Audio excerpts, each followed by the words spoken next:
The Israel-Palestine conflict, a saga of bloodshed, tears, and political maneuvering, started in the late 19th century. It's a tale of two national movements born from the same land, Zionism and Arab nationalism, each with its own dreams and aspirations. Zionism, a national movement of Jews and Jewish culture, sought the re-establishment of a Jewish homeland in the territory defined as the historic Land of Israel.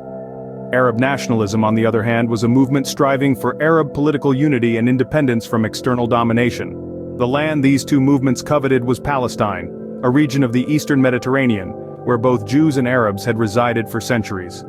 The Balfour Declaration of 1917, a letter from the United Kingdom's Foreign Secretary Arthur Balfour to Lord Rothschild, a leader of the British Jewish community, endorsed the creation of a Jewish homeland in Palestine. The declaration was controversial, as it seemed to dismiss the political rights of the Arab majority living in Palestine, setting the stage for years of strife. Fast forward to the end of World War II. The atrocities of the Holocaust intensified global sympathy for the Zionist cause, and the clamor for a Jewish state grew louder. In 1947, the United Nations proposed a partition plan, dividing Palestine into separate Jewish and Arab states. Jerusalem, given its religious significance, was to be placed under international administration. However, the Arab nations rejected the UN partition plan, leading to the 1948 Arab-Israeli War. The war was a turning point in the history of the Middle East.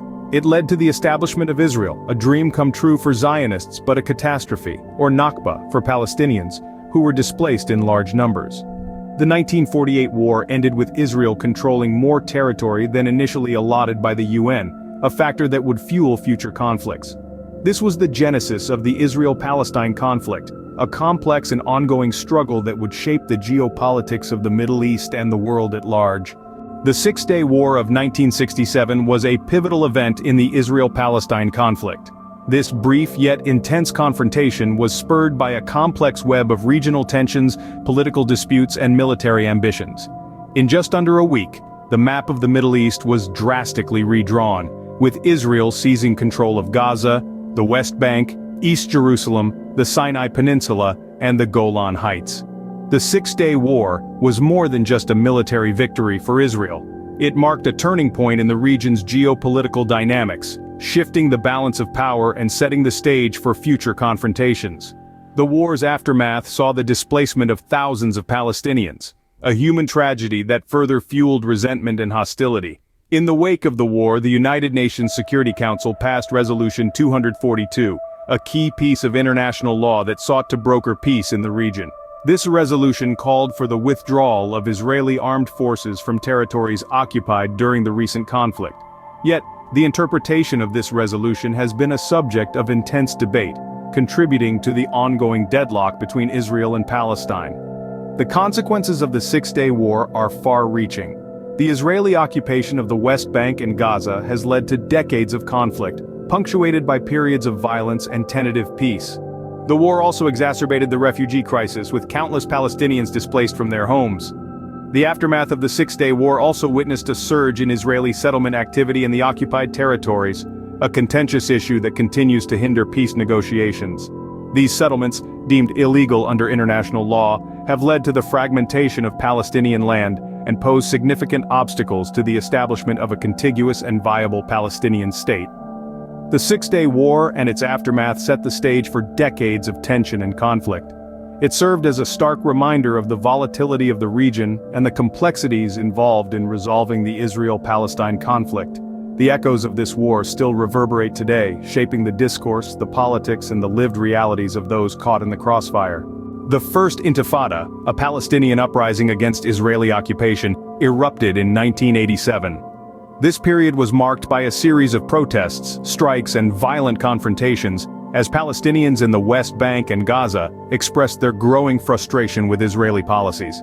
The Palestinian people, driven by the desire for self-determination, challenged the status quo, leading to a conflict that would last for over half a decade.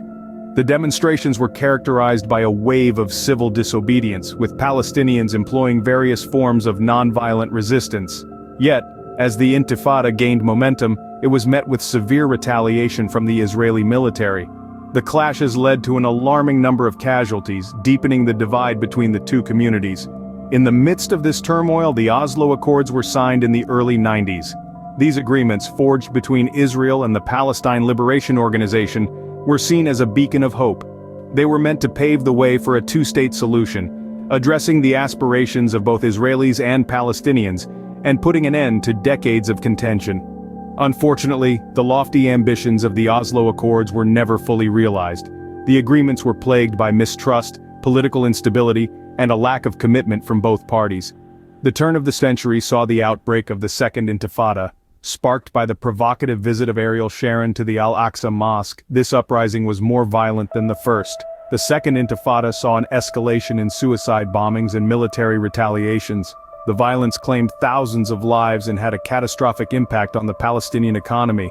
The failure of the Oslo Accords and the outbreak of the Second Intifada in 2000 signaled the deepening of the conflict.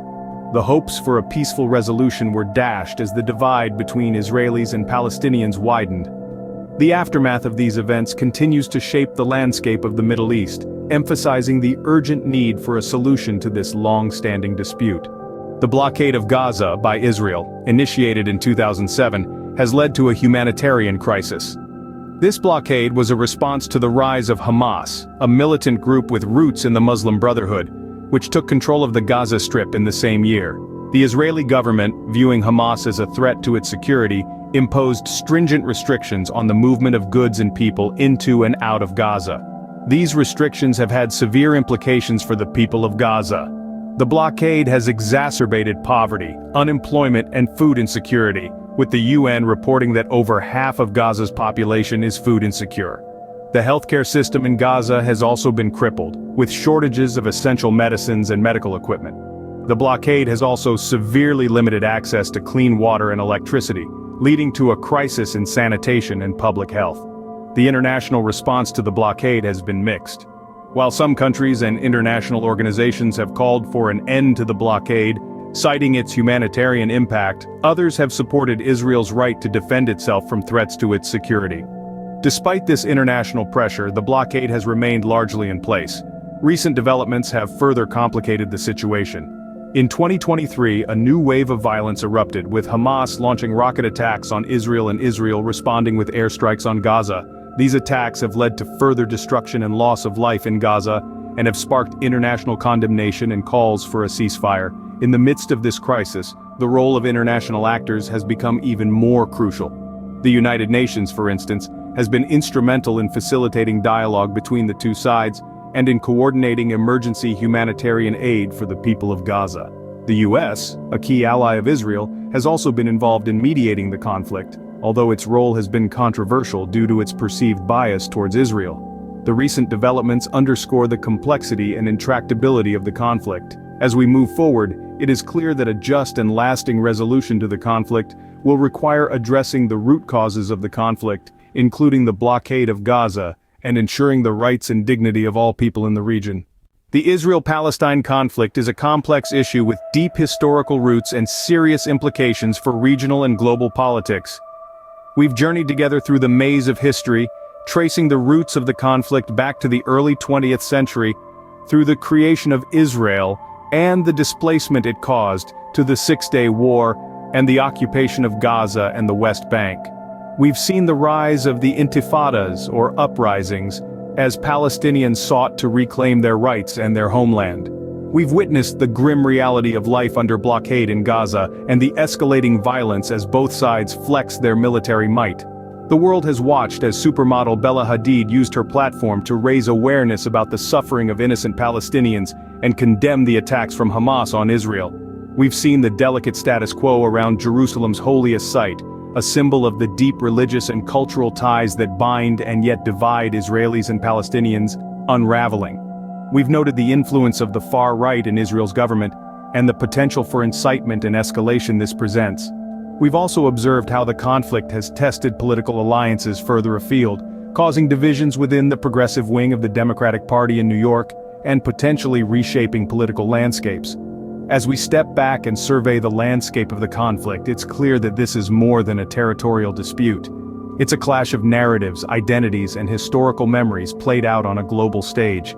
It's a conflict that has caused immense suffering and loss, and yet seems stubbornly resistant to resolution. As the conflict continues, the world watches, waiting for a solution that seems to remain just out of grasp.